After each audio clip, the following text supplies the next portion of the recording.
3 miles outside Baltimore, heading north, a slave on the run. The risk of capture is high. At most, 1,000 a year are successful. Ears cut off, Achilles tendons slashed, branding, all are common punishments if caught.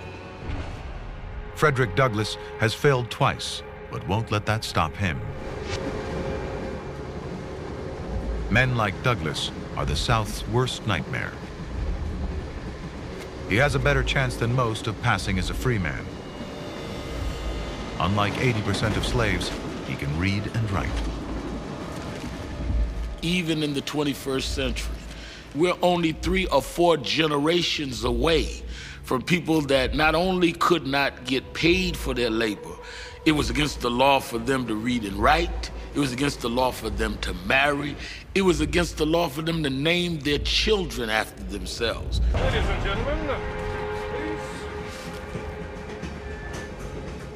Long way to go.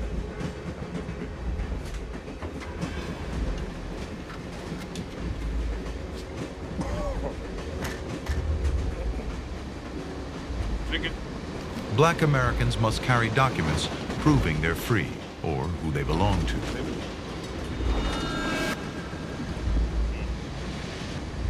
Frederick Douglass has papers borrowed from a friend. They won't hold up to careful examination.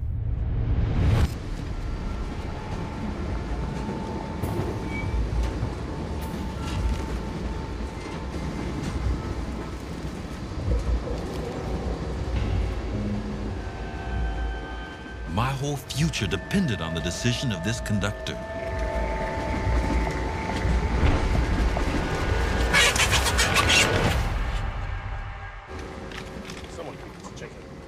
This moment of time was one of the most anxious I ever experienced.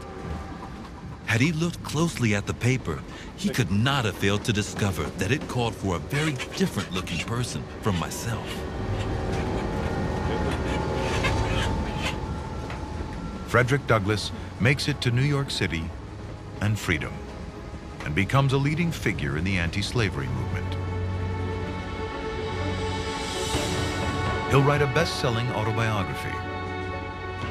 He'll meet and debate with Lincoln in the White House. At a time when slaves are barely regarded as people, he will become an icon, a celebrity, the best-known African American in America.